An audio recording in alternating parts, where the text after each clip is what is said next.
Hola, como primer punto de las conclusiones vamos a tomar lo que fueron las responsabilidades del gobierno federal.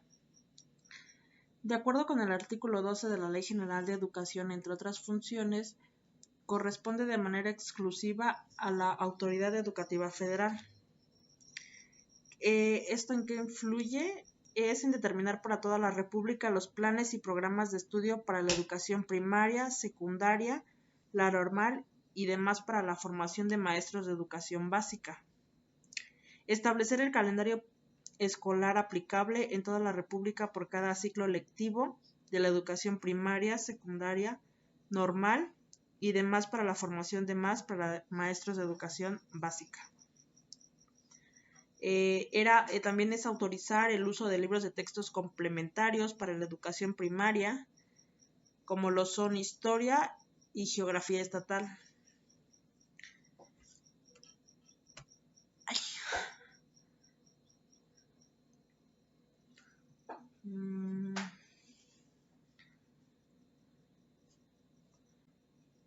Como segundo punto tenemos la responsabilidad de los gobiernos estatales.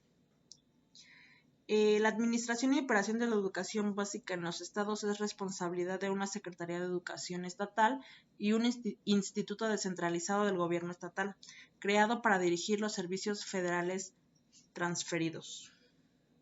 Dentro de su subsistema de educación básica, los estados son completamente responsables de la calidad de la educación y de la administración financiera.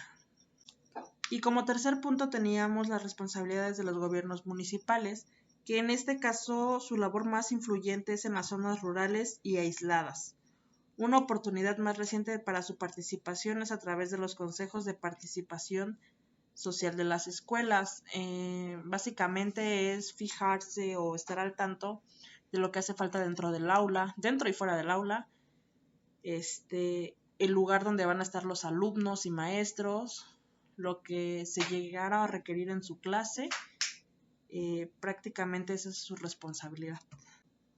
En cuanto a la participación social, algunos estudios coinciden en que con el impulso de la participación social en los centros escolares es posible que se construya el servicio educativo con calidad, equidad y mejoren los resultados de aprendizaje de los alumnos. Otros observan en la participación social una forma de impulsar el proceso de descentralización del sistema educativo, favoreciendo la autonomía de las escuelas y la rendición de cuentas. En cuanto a lo que vimos en impacto de las pautas internacionales de materia educativa, podemos notar que las que más destacan es la UNESCO, la UNICEF y la OCDE. La UNESCO considera que la educación es un derecho humano para todos, a lo largo de toda la vida, y que el acceso a la instrucción debe ir acompañado de la calidad.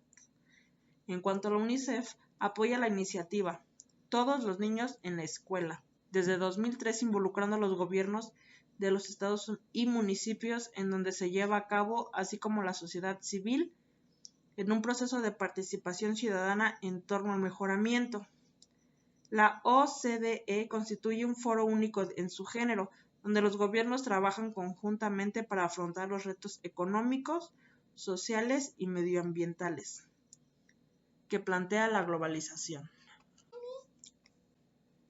En cuanto al marco jurídico de la educación en México, pudimos notar 8 puntos importantes, que fue el impacto de las pautas internacionales en materia educativa, políticas educativas y legislación federal, Constitución Política de los Estados Unidos Mexicanos, los análisis del artículo 3, 5, 31, 123 y 130 de la Constitución, Ley General de la Educación, Ley Nacional de Educación para los Adultos, Ley General de Profesiones y Ley para la Coordinación de la Educación Superior. En Constitución Política de los Estados Unidos Mexicanos, la Constitución General de la República le confiere al Estado preeminencia en los procesos de transmisión, generación y divulgación del conocimiento y la cultura, lo cual se expresa en el marco que rige los procesos de planeación, regulación y financiamiento de la educación. Dejé una imagen como portada de lo que es la Constitución Política de los Estados Unidos Mexicanos. En la Ley General de Educación se generó un esquema con varios capítulos y sus definiciones de cada uno. Incluso también se agregó el capítulo 1 de las decisiones generales, del artículo 1 al artículo 6, con sus respectivas definiciones. La Ley Nacional de Educación para los Adultos, que experimentan países en desarrollo como el nuestro, exigen esfuerzos cada vez mayores para generalizar los conocimientos.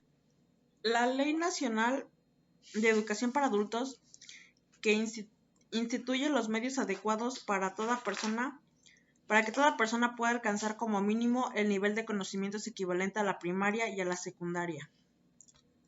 En cuanto a la Ley para la Coordinación de la Educación Superior, vimos que en la gran mayoría de las universidades públicas son autónomas. Las 3 universidades federales tienen un trato distinto al resto de las instituciones. La educación superior que imparte los particulares está insuficientemente regulada en los ámbitos estatal e institucional. Y actualmente se cuenta con un sistema de educación tecnológica doble, descentralizado y centralizada, con un sistema descoordinado del sistema de universidades públicas. De los 3 niveles de gobierno, el federal y el estatal son los que intervienen en la acción educativa en el nivel superior. La acción de los municipios es prácticamente inexistente, mas sin embargo, una nueva realidad es la existencia de nuevos actores sociales y políticos que operan como grupos organizados de opinión o como sujetos de decisión. Esto fue lo que al menos para mí significó mucho o entendí más o menos en lo que fue esta semana 4. Les dejo las imágenes para que lo puedan entender un poco mejor y espero que mi exposición haya sido de gran utilidad para algunos compañeros. Gracias.